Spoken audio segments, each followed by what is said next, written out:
Hello everybody. In this lecture, I am going to solve some beautiful problems on continuity, and the problem number 1 has been already written on the board. In this problem, we are given fx is the sum of this trigonometric series cosec 2x plus cosec 2 square x up to cosec 2 raised to the power nx, where x lies between 0 to pi by 2, and another function gx is defined as gx equals to fx plus cot of 2 raised to the power nx.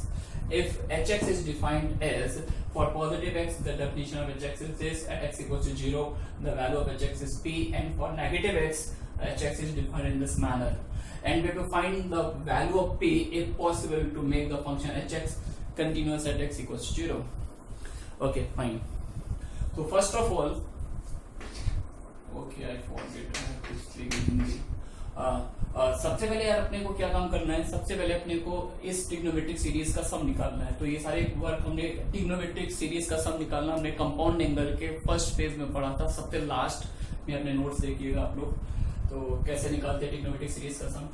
तो सबसे पहले क्या करते हैं, difference form appear कराते हैं. JEE में जो ट्रिग्नोमेट्री वाला पार्ट होता है, ये मोस्ट इंपॉर्टेंट पार्ट यही है.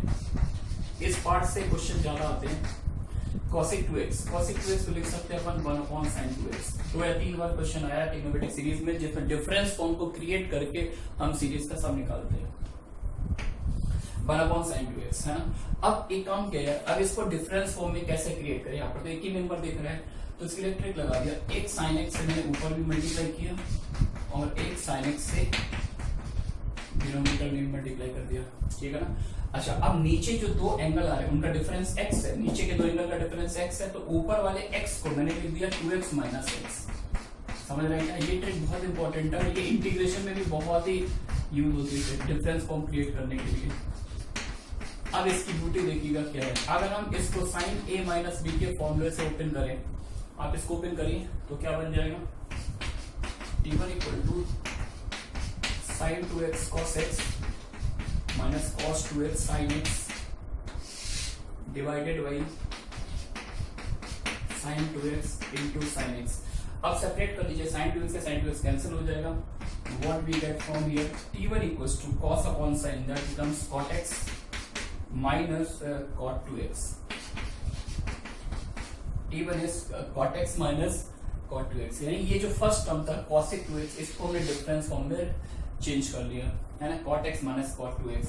सिमिलरली अगर t2 निकालेंगे तो cot 2 स्क्वायर x है, तो x को 2x से रिप्लेस कर दीजिए, तो आ जाएगा cot 2x minus cot 2 square x है ना. अगर t3 निकाला जाए तो फिर से x को 2 स्क्वायर x से रिप्लेस कर दीजिए, तो क्या बन जाएगा cot ऑफ, एक डिफरेंस फॉर्म आपको दिख रही होगी, cot 2 स्क्वायर x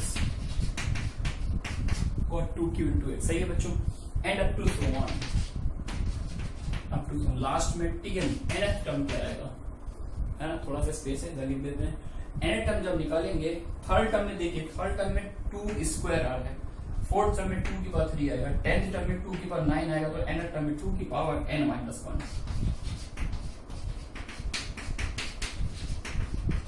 समझ रहे हैं? दिख रहा है यहाँ तक? बिल्कुल दिख रहा है, परफेक्ट दिख रहा है.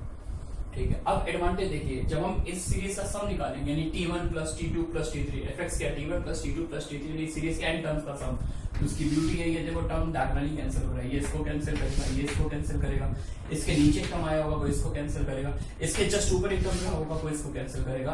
तो इस फाइट में हमेशा दो मेंबर सर्वाइव करते हैं. एक होता है स्मॉलेस्ट एंगल वाला, एक होता है लार्जेस्ट एंगल वाला. आ रही बात बच्चों समझ में. फाइनली fx क्या मिलेगा, इस सीरीज का सम, दो term cot x minus cot of 2 raise to the power nx.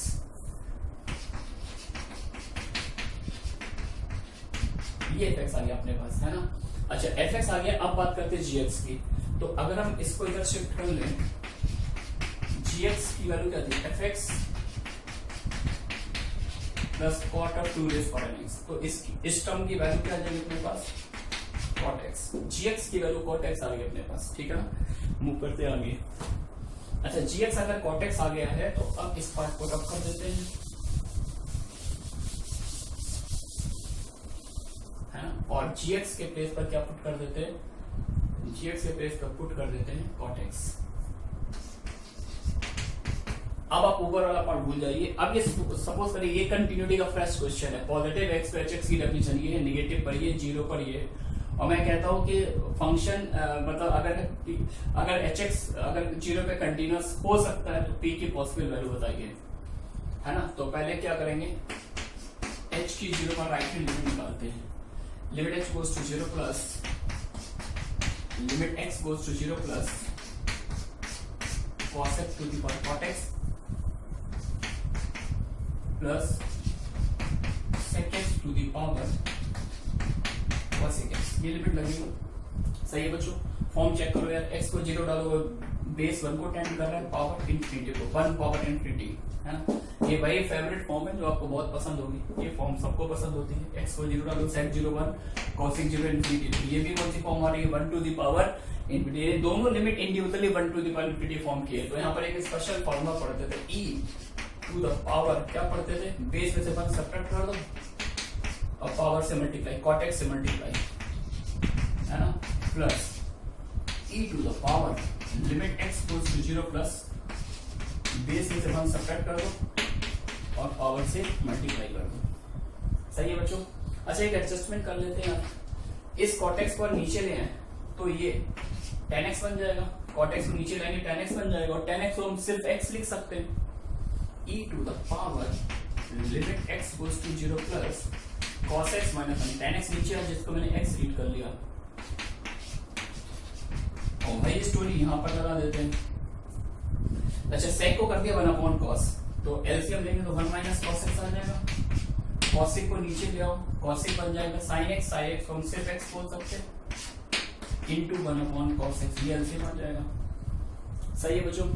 अच्छा एक स्टैंडर्ड लिमिट पढ़ते थे 1 minus cos x by x square, लेकिन नीचे एक्स स्क्वायर नहीं सिर्फ x है, नो प्रॉब्लम। एक मल्टीप्लाई कर दिया x से, एक ऊपर एक नीचे, सही है क्या, एक नीचे एक ऊपर। अब देखिए इसी लाइन पर ये एंड हो रहा है, 1 माइनस cos, ये माइनस हाफ बन जाएगा, माइनस हाफ, लेकिन मल्टीप्लाई हो रहा है 0 से, तो पहली वाली लिमिट e पर 0 बन जाएगी, ये हाफ बन जाएगा, x को 0 डालेंगे cos 0 1 होता है, लेकिन ये वाला टर्म 0 बना देगा, e power 0 plus e power 0। तो राइट से अटैक किया तो लिमिटिंग वैल्यू कितनी आ गई, 2, ठीक है ना। अब एक बार लेफ्ट से चलते,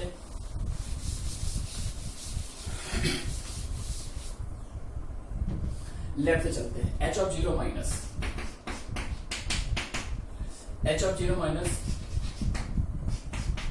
limit x goes to 0 minus e power x plus e power minus x minus 2 cos x upon x sin x को मैं x स्क्वायर लिखूं, आपको प्रॉब्लम sin x को x बोल दिया, फैक्टर फॉर्म में है और एंगल 0 को टेंड कर रहा है। अब यार इसमें बहुत सारे ऑप्शन है, आप एक्सपेंशन लगा दो, एक्सपेंशन नहीं लगाओगे और क्या लगाओगे, एडजस्टमेंट तो मुझे ऐसा डायरेक्टली दिख तो नहीं रहा है। इन दोनों का एक कंबाइंड एक्सपेंशन होता है, e पावर x के एक्सपेंशन में सारे टर्म प्लस साइन के आते हैं, e पावर माइनस x में अल्टरनेटिव सीरीज आती है, दोनों को अगर ऐड करेंगे तो x पावर 1 3 5 वाले टर्म कैंसिल हो जाएंगे, इवन पावर वाले बचेंगे 2 times 1 plus x square upon factorial 2 plus x power 4 by factorial 4 plus up to so 1 minus 2 cos x expansion 1 minus x square by factorial 2 plus x power 4 by factorial 4 minus up to so 1 divided by x square. सही है क्या, देखो ये 2 से 2 cancel हो गया, केवल x square वाले टर्म को हमें नोटिस करना है, 2 से मल्टीप्लाई करेंगे तो ये एक्स स्क्वायर रहेगा और 2 से ये मल्टीप्लाई करें 2x स्क्वायर, तो एक्स स्क्वायर तो कॉमन ले लिया 2 प्लस, है ना, और एक्स स्क्वायर कॉमन लिया है तो 2 प्लस एक्स स्क्वायर के साथ है something something x square something something x power 4 के आगे मुझे मतलब है नहीं क्या लिखा हुआ है, कि मेरा काम यहाँ से बन रहा है, इस एक्स स्क्वायर से एक्स स्क्वायर कैंसिल कर दिया, और जैसे ही एक्स को 0 टेंड कराएंगे तो आगे के सारे टर्म 0 को टेंड कर जाएंगे, तो यहाँ से लेफ्ट हैंड लिमिट भी क्या आ गई मेरी 2, तो राइट हैंड लिमिट भी मैंने 2 निकाली थी, लेफ्ट हैंड लिमिट भी 2 आ गई। तो अगर मैं 0 पर फंक्शन की वैल्यू को 2 ले लूं, इस p को 2 वैल्यू दे दूं, तो तीनों डेफिनेशन में तीनों तरफ से वैल्यू सेम आ जाएगा, जो राइट हैंड लिमिट होगी वही लेफ्ट हैंड लिमिट होगी, वही आपके फंक्शन की वैल्यू आ जाएगी। इस फंक्शन को हम कंटिन्यूअस बना सकते हैं। तो ध्यान से देखिए, इसमें लिखा था इफ पॉसिबल इसलिए लिखा था कि अगर आपने राइट हैंड लिमिट 2 निकाल ली और in case left hand limit कुछ और आ जाती, 5 आ जाती, अब अगर ये 2 है ये 5 है, तो आप 0 पर फंक्शन की वैल्यू p को कोई भी वैल्यू दे दो, ये तीनों कभी भी सेम नहीं होगी यानी कंटिन्यूअस नहीं बनाया जा सकता है। लेकिन इस केस में हम कंटिन्यूअस बना सकते हैं क्योंकि RHL LHL दोनों की वैल्यू सेम आ रही है, 2 आ रही है, तो P को 2 दे दीजिए, कंटिन्यूअस बन जाएगा। ठीक है ना। अच्छा, एंड में मैं एक पॉइंट ये और ऐड करना चाहता हूँ, कुछ स्टूडेंट इसमें क्या करते हैं, थोड़ा स्मार्ट वर्क करते हैं। वो ये बोलते हैं कि सर इसमें P की वैल्यू पूछी और P की ऑब्वियसली एक यूनिक वैल्यू आनी चाहिए, find the value of P। Range तो पूछा नहीं है, तो P की अगर यूनिक वैल्यू आनी है तो इट मीन P की जो वैल्यू है वो n से इंडिपेंडेंट है, उसमें n का कोई रोल नहीं है। इसका मतलब है ये जो fx n टर्म वाली सीरीज दी हुई है, अगर हम इसमें ऑब्जेक्टिव अप्रोच लगाए, अगर हम इसमें n को 1 डाल दें, है ना, n को क्या डाल दें 1, तो सीरीज में सिर्फ और सिर्फ एक ही टर्म होगा cosec 2x, है ना, cosec 2x। और gx की बात करें, gx में भी आप n को 1 डाल दीजिए, n को 1 डालेंगे तो ये आ जाएगा cosec 2x plus cot 2x। LCM ले लीजिए, 1 plus cos 2x upon sin 2x। 1 plus cos 2x को हाफ एंगल ब्रेक कर दीजिए, 2 cos स्क्वायर x और sin 2x 2 sin x into cos x। सही है क्या? 2 से 2 कैंसिल, cos से cos कैंसिल, ये आ गया cot x। तो इट मींस अगर हम ये ऑब्जेक्टिव अप्रोच लगा दें, n को 1 पुट कर दे, तो देखिए यहाँ पर रेट ऑफ रिएक्शन कितनी फास्ट है। 2 लाइन में मैंने gx को cot x निकाल लिया, और आप देखिएगा इससे पहले जो मैंने सोल्यूशन दिया था उसमें हर टर्म को डिफरेंस में चेंज किया था, फिर सम करके निकाला था। तो इस तरह का स्मार्ट वर्क हमें मतलब करना चाहिए पेपर सॉल्विंग के टाइम, ये अलर्ट रहते हुए, ऐसा ना हो कि गलत जगह यूज कर ले। चलिए क्वेश्चन को भी कर लेते हैं। सेकंड क्वेश्चन में देखिए fx क्या गिवन है, fx equals to x square minus bx plus 25 upon x square minus 7x plus 10 और x नॉट इक्वल्स टू 5, है ना। जब x 5 नहीं है, कह रहा अगर फंक्शन 5 पर कंटिन्यूअस हो then what is the value of f5। तो अपन को पता है कि अगर फंक्शन 5 पर कंटिन्यूअस है तो 5 पर फंक्शन की वैल्यू निकाले या 5 पर लिमिट सॉल्व करें, both have the same meaning. तो यहाँ पर f5 निकालना है तो 5 पर लिमिट सॉल्व कर देते हैं, x square minus 7x plus 10, ठीक है ना। अच्छा, डिनोमिनेटर के फैक्टर दिख ही रहे होंगे आपको, दिख रहे हैं क्या? Limit x approaches to 5 to the 10, x minus 5 x minus 2, numerator में ये x square minus bx plus 25, सही है क्या? अच्छा, आप नोटिस करिए कि x को जब मैं 5 टेंड कराऊंगा तो डिनोमिनेटर 0 को टेंड कर रहा है, लेकिन लिमिट एग्जिस्ट करेगी बिकॉज फंक्शन कंटिन्यूअस दिया हुआ है। तो जब डिनोमिनेटर 0 को टेंड कर रहा है तो लिमिट तब तक एग्जिस्ट नहीं करेगी जब तक न्यूमरेटर भी 0 को टेंड ना करे, यानी x को 5 डालने पर न्यूमरेटर भी 0 को टेंड करना चाहिए। तो ये देंगे since numerator approaches to 0 and limit is finite. इस प्रोफाइल पर कुछ क्वेश्चंस देखिएगा, हमने आपको लिमिट में भी करवाए थे। Limit is finite therefore numerator must approaches to 0, यानी जब मैं x को 5 डालूंगा तो न्यूमरेटर भी 0 को टेंड करना चाहिए। तो यहाँ से b मिल जाएगा, x को 5 पुट कर दीजिए न्यूमरेटर में, 5 square minus 5b plus 25 equal to 0। तो 25 प्लस 20 बाई 5, b की वैल्यू 10 आ गई, बच्चों b सॉल्व हो गया, 10 आ गया। और b अगर 10 आ जाएगा तो आप देख लीजिए f5 क्या आ जाएगा, limit x approaches to 5, b को 10 पुट कर दीजिए, x square minus 10x plus 25, ये सेट परफेक्ट स्क्वायर बन जाएगा x माइनस 5 का, सही बोल रहा हूँ। और नीचे क्या है, x minus 5 into x minus 2, तो इसको इससे कैंसिल कर दीजिए, ये तो गया। अब आप x को 5 टेंड कराइए तो ऊपर 0 आ जाएगा, नीचे 3 आ जाएगा, जिसको मैं तो 0 बोलूंगा, ठीक है ना। तो f5 की वैल्यू क्या आ जाएगी अपने पास, 0। चलिए नेक्स्ट क्वेश्चन देख लेते हैं।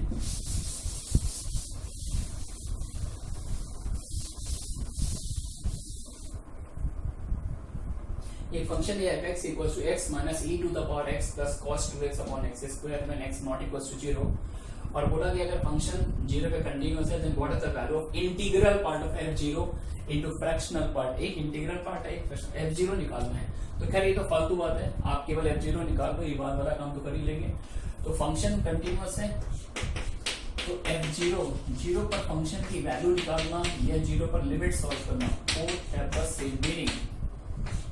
तो ये एक ऑर्डिनरी सी लिमिट सॉल्व करनी है, वेरी वेरी ऑर्डिनरी लिमिट, है ना। चलिए, अच्छा ये एक्चुअली क्या है, एक तरीका अगर ये कि आपको कुछ समझ नहीं आ रहा तो e पर x का एक्सपेंशन डाल दो, cos 2x का एक्सपेंशन डाल दो और ऊपर नीचे से x स्क्वायर कैंसिल कर दो, है ना। लेकिन मेरे को यहाँ पे एक दो ब्यूटीफुल लिमिट का कंपोजिशन दिख रहा है। उनको कंपोज करके क्वेश्चन डेवलप किया गया है। तो मैंने काम किया, x पर एक 1 ऐड कर दिया, एक 1 सब्ट्रैक्ट कर दिया, है ना। आप देखिए क्या सीन बन रहा है, limit x goes to 0, sorry यहाँ पर प्लस cos 2x है, इन तीनों से मैंने माइनस साइन कॉमन ले लिया, e power x minus x minus 1, और यहां से भी एक माइनस साइन कॉमन ले लिया,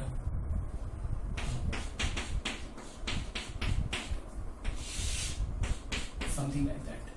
माइनस साइन को ओवरऑल पूरी पिक्चर से बाहर कर दिया और लिमिट को ब्रेक कर दिया, इस बॉन्ड को ब्रेक कर दिया, and this is a very beautiful limit. इसको 2 मैनर से आपको सॉल्व करके दिखाया था। एक बार तो एक्सपेंशन से सीधा इसका आंसर हाफ आता है, दूसरा x को 2t पुट किया था और रीअपीयरेंस वाला केस बना था। अगर भूल रहे तो वो नोट्स देखिएगा जाके, पुराने वीडियो लेक्चर में किया था मैंने solve. Plus 1 minus cos 2x by x square, है ना। तो एक काम करते हैं, यहाँ पर एंगल क्या है, x नहीं है 2x है, तो मैंने क्या किया, नीचे एक एक्स्ट्रा 2 का स्क्वायर कर दिया और ऊपर एडजस्ट कर दिया। इस लिमिट का आंसर क्या होता था, हाफ, और ये लिमिट होती है हाफ इंटू 2 स्क्वायर, तो 2 से 2 कैंसिल, 2 प्लस हाफ, तो मेरी लिमिट का आंसर आया -5/2। f0 -5/2 है, then what is the value of integral part of f0? f0 का इंटीग्रल पार्ट मैं तो -3 बोलूंगा, and what is the fractional part of f0? तो भाई साहब फ्रैक्शनल पार्ट माइनस आप मत बोल देना, फ्रैक्शनल पार्ट मतलब वही नंबर माइनस नंबर का इंटीग्रल पार्ट, तो -5/2 का इंटीग्रल पार्ट, तो ये -3 आएगा, माइनस माइनस प्लस। खैर इतना बेसिक है, सबको पता ही होता है, लेकिन फिर भी मैं थोड़ा काम कर रहा हूँ। तो दोनों का जब प्रोडक्ट करेंगे दिस इंटू दिस, तो आंसर क्या आ जाएगा, आएगा क्या, जस्ट मिनट, ये -3 था, ये हाफ है, तो -3/2, सही है क्या। चलिए नेक्स्ट क्वेश्चन कर लेते हैं।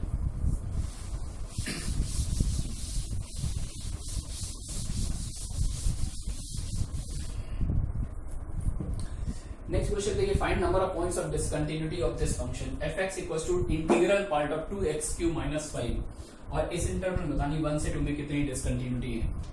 तो इस तरह के बहुत से क्वेश्चन में सोर्सेस में देखने को मिलते हैं, है ना, और बहुत ही बेसिक आइडिया। प्रीवियस लेक्चर में बहुत सारे क्वेश्चन मैंने इस पर करवाए थे आपको, तो ऐसा नहीं कि हर क्वेश्चन हम ग्राफ ही बना के सॉल्व करेंगे। प्रीवियस लेक्चर में आपको ग्राफ से समझने की कोशिश की थी, लेकिन हमारी प्रैक्टिस बढ़ जाती है तो क्वेश्चन को देख के समझ जाते हैं कि यहाँ पर ब्रेक आएगा, यहाँ पर जंप आएगा, है ना, और थोड़ा सा एक्सपीरियंस होना चाहिए, प्रैक्टिस होनी चाहिए। तो सबसे पहले तो मैं ये बोलूंगा कि हमने ये पढ़ रखा है कि इंटीग्रल पार्ट के अंदर अगर कोई नंबर इंटीजर है तो जंप लेके बाहर आ जाता है। तो सबसे पहली लाइन तो मेरी ये होगी fx equal to integral part of 2x³ - 5, है ना।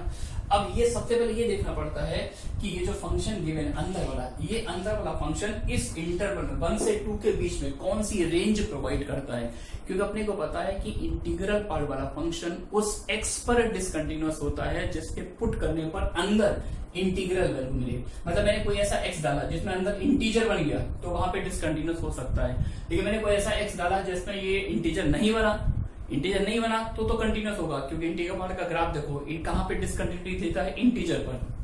आ रही बात समझे। तो सबसे पहले ये देखो 1 से 2 के बीच में रेंज क्या डालेगा, 1 डालेंगे तो 2 दे देगा, और 2 पुट करेंगे तो 8 2 16, 2 से 16 दे रहा है रेंज, 2 से 16, 2 इंक्लूडेड है, 16 इंक्लूडेड नहीं है।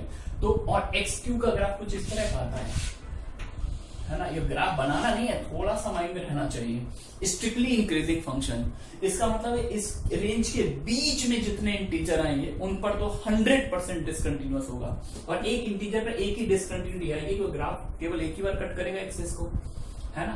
तो बीच में कौन कौन से इंटीजर है, 2 से 16 के बीच में 16 काउंट नहीं करना है, समझ लेना, 2 को भी काउंट नहीं करना है। अब जरा देखो, यानी अपने को 15 तक काउंट करना है, 15 तक, है ना। जिसे 1 नहीं लेना, 2 नहीं लेना, तो ऑब्वियसली कितने इंटीजर आएंगे, 13, तो उन पर तो 100% डिसकंटिन्यूअस है। Number of points of discontinuity कितने आ जाएंगे, 13। इन पर चेक करने की जरूरत नहीं है, वो तो डायरेक्टली आ जाएंगे क्योंकि वहां पर डेफिनेशन चेंज होगी। लेकिन अब ये जो एंड पॉइंट है, यहां पर दोनों बातें हो सकती है, यहां पर ये कंटिन्यूअस भी हो सकता है और डिसकंटिन्यूअस भी हो सकता है, तो दोनों एंड पॉइंट पर आपको चेक करना पड़ेगा। लेकिन 2 पर चेक करने की जरूरत नहीं, कि 2 पर इन्होंने ओपन इंटरवल दिया है ना, तो सिर्फ किस पर चेक करना, 1 पर। अच्छा, जब इस एंड पॉइंट पे कंटिन्यूटी चेक करेंगे तो देखिए क्या करेंगे, एक बार 1 पर फंक्शन की वैल्यू निकालेंगे और 1 पर राइट हैंड लिमिट, क्योंकि 1 के पीछे फंक्शन डिफाइंड नहीं है ना। तो एक बार 1 पर फंक्शन की वैल्यू निकाल लो, x को सीधा 1 डाल दो, यहीं पर डाल दो, 2 - 5 -3 और -3 का इंटीग्रल पर -3 है ना। f of 1 पर जब x 1 से जस्ट बड़ा है, यार x अगर 1 से जस्ट बड़ा होगा तो ये 2 से जस्ट बड़ा होगा, 2 से जस्ट बड़ा होगा। 2.001 में से 5 सब्ट्रैक्ट कर दो, 2.001 में से अगर आप 5 सब्ट्रैक्ट करोगे तो कितना आएगा, -2.999 आ जाएगा, और -2.999 आएगा तो उसका इंटीग्रल पर ऑब्वियसली क्या मिलेगा, -3। तो 1 पे राइट से टैक किया, 1 पर फंक्शन वैल्यू निकाल, दोनों सेम आ गए। इसका मतलब है fx is continuous at the end point x equals to 1। इस पॉइंट पर कंटिन्यूअस है, इस पर चेक करने की जरूरत नहीं है। बीच में देखा था मैंने कितने इंटीजर्स ने पिक किए थे, बीच में 30, और उन पर आप चाहो तो चेक कर लो, वैसे भी नहीं बात मान लो, चेक करने की कोई जरूरत नहीं है, क्योंकि हर इंटीजर पर ये फंक्शन डिसकंटिन्यूअस होता है। तो ओवरऑल कितनी पॉइंट ऑफ डिसकंटिन्यूटी आएंगी, 13। Okay, thanks for watching.